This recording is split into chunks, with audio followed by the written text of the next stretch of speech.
How many? One. One goat.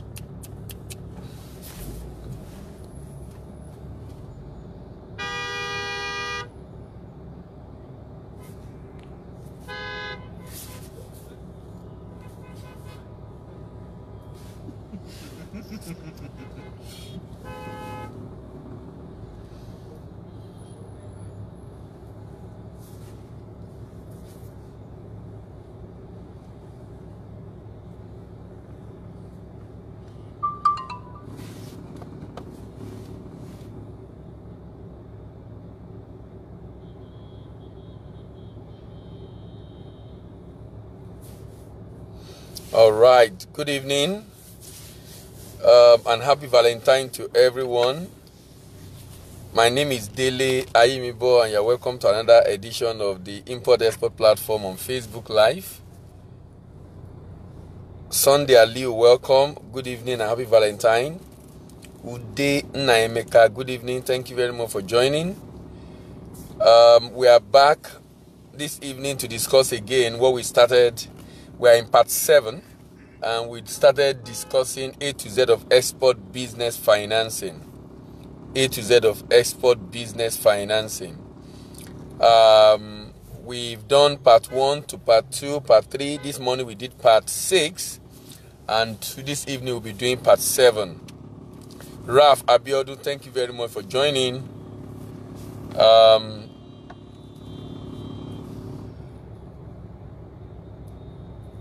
Having done part 1 to part 6, we focus a lot on documents. This time around, we'll be discussing jurisdiction, actually. We'll be discussing jurisdiction this evening, and we'll be discussing how jurisdiction affects payment.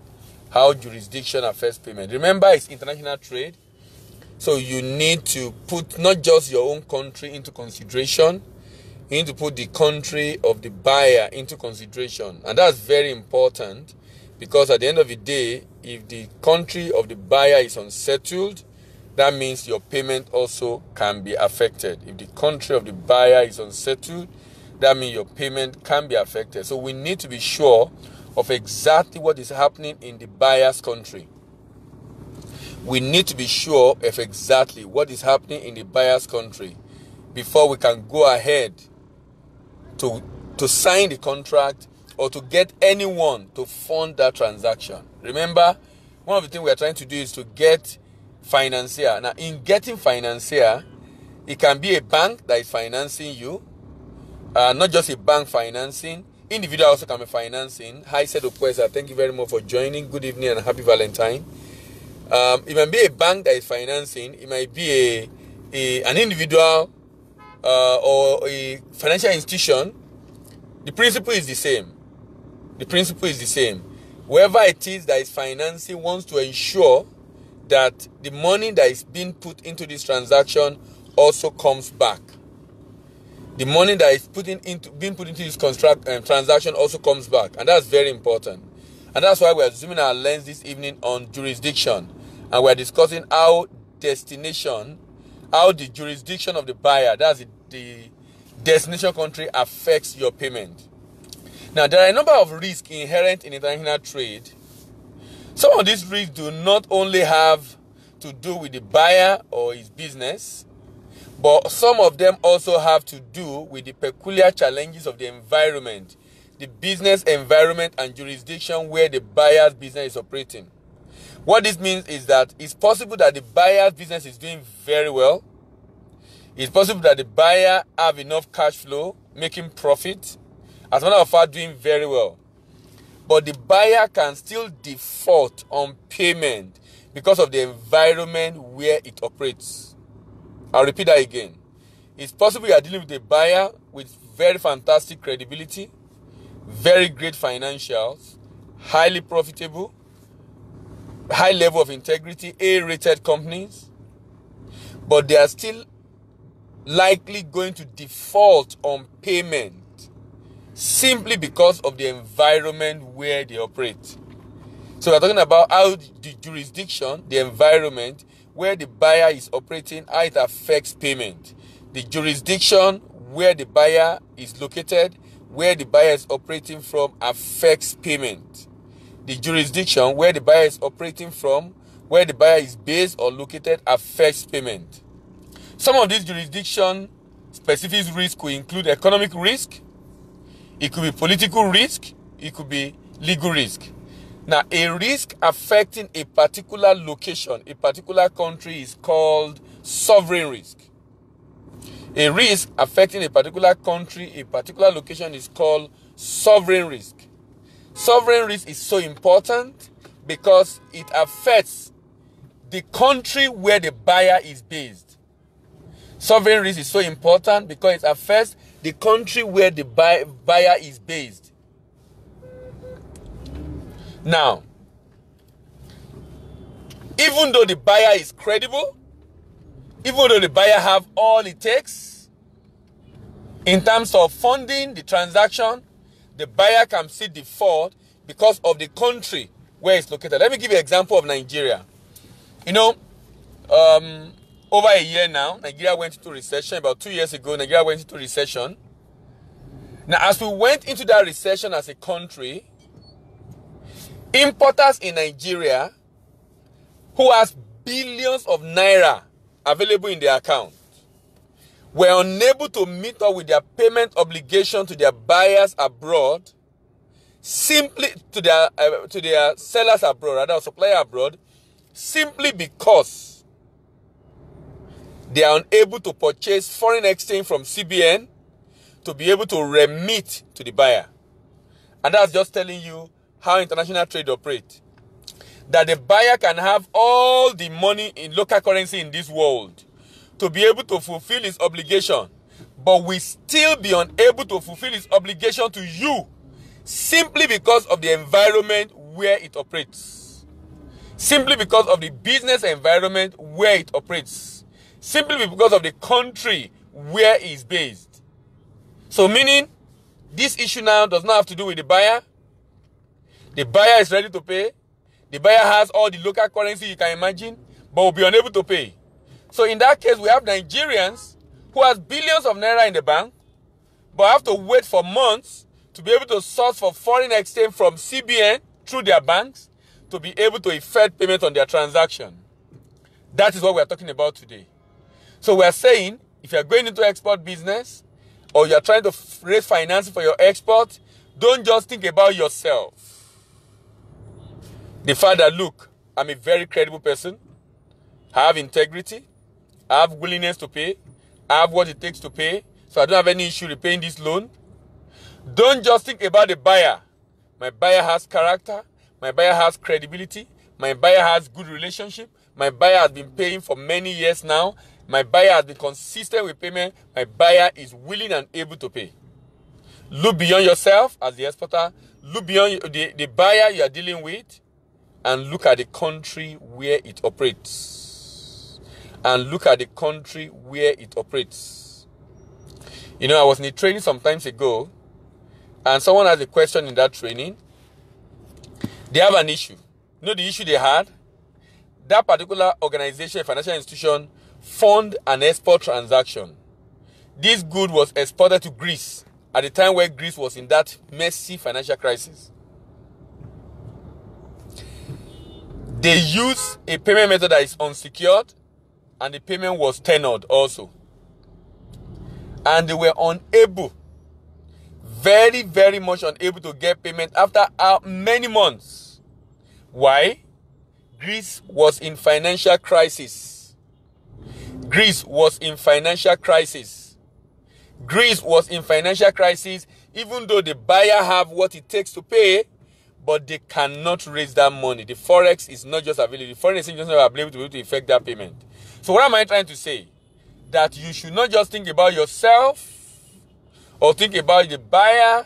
You also think about the country where the buyer operates.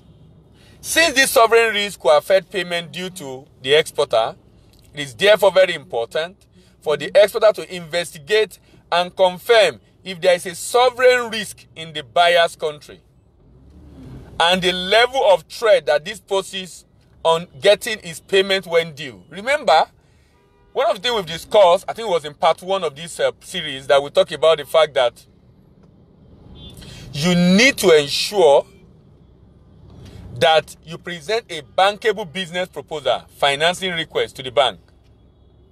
And that you need to demonstrate to the bank that you can deal, you can deliver. You need to demonstrate to the bank that you can get payment, the buyer will pay. You also need to demonstrate to the bank that the country in question is safe, secured, without any political or economic crisis that could hinder or hamper payment. And that's the whole essence of this conversation. That's the whole essence of this conversation. So, sovereign risk poses threat on payment. Jim Obatunde, thank you very much for joining, and happy Valentine. Sovereign risk poses threat on payment. So, if I'm thinking of solving the problem of payment, I need to ensure. If I'm thinking of solving the problem of payment, if I'm thinking of minimizing the risk of payment, I need to ensure that that risk, the risk I'm trying to mitigate or minimize, is covered, also involve sovereign risk. Also involve sovereign risk. Like I said, sovereign risk has to do with the risk of the country. Sovereign risk has to do with the risk of the country where your buyer is operating from. Sovereign risk has to do with the risk of the country where your buyer is operating from. Mojid Lizzie Olufemi, thank you very much for joining.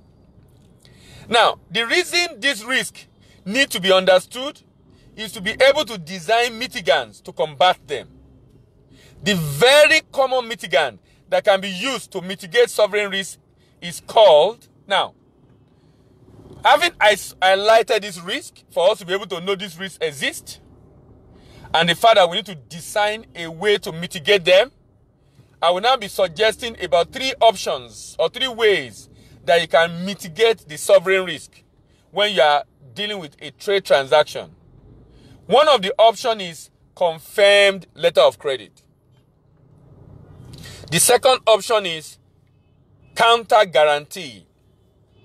And the third option is counter standby. For those that have been listening to me, you know we've discussed guarantee and standby. I think it was yesterday we discussed guarantee and standby. So you already know what standby letter of credit is, and you already know what demand guarantee is. If you are listening to me and you've not heard about that, you can go through some of the previous videos. Remember, we have had several series in this session. You can check some of the previous videos, and it becomes a lot easier for you to be able to. Mitigate. To be able to understand what we'll be discussing when we talk about this particular risk. Mitigating this risk is extremely important. Mitigating this risk is extremely critical. Why?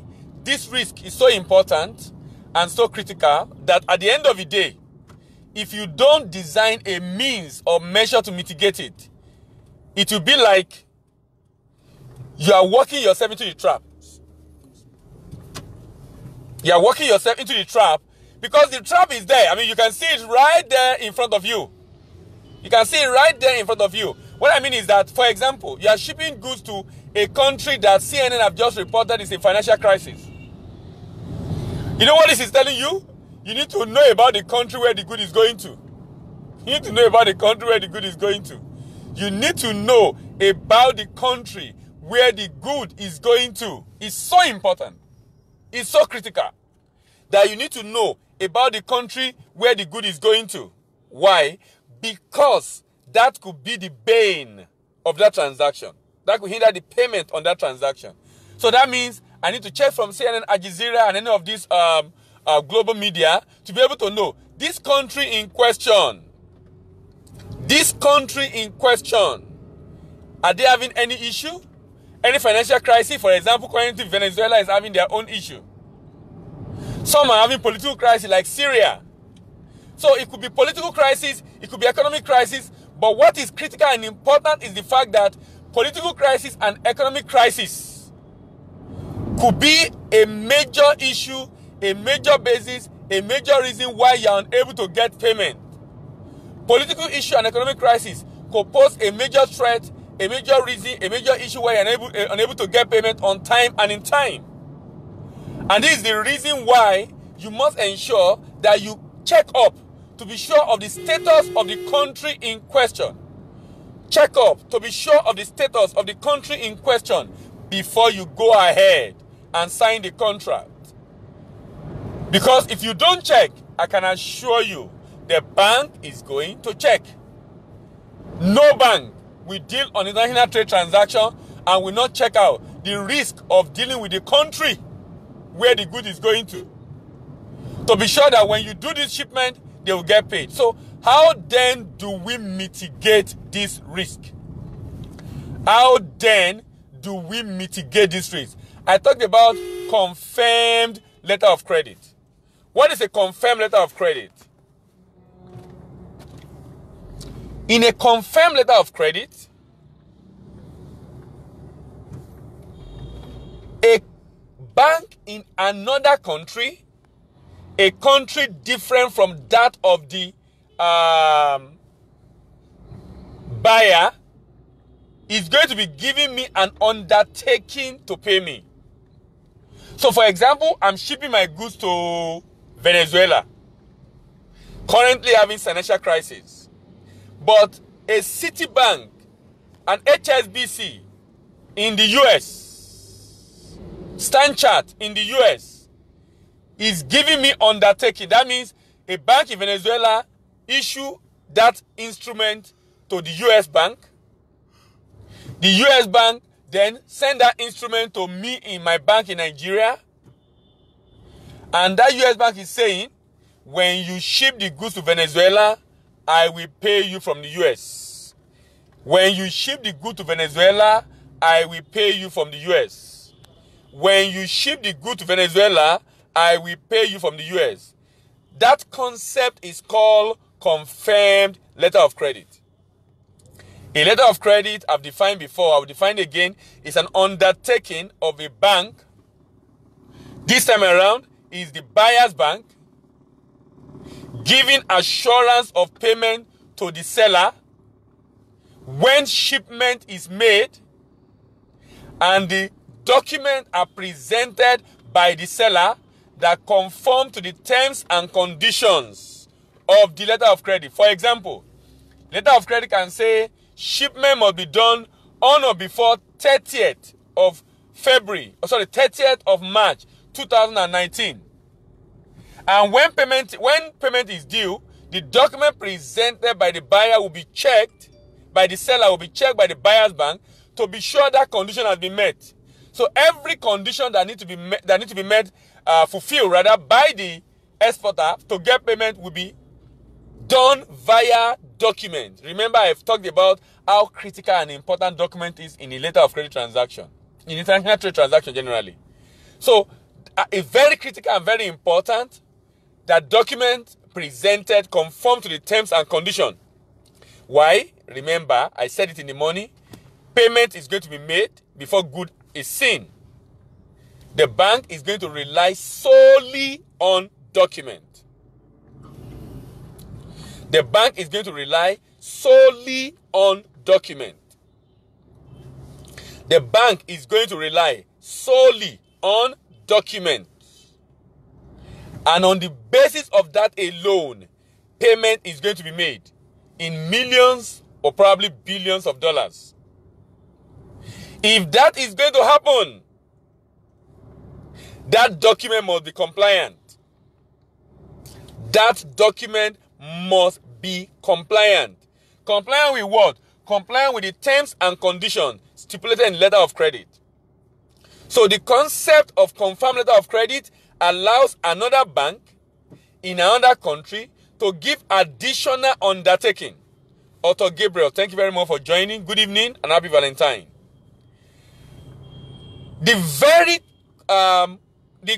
I've talked about the common instrument we can use. I've talked about the confirmed letter of credit.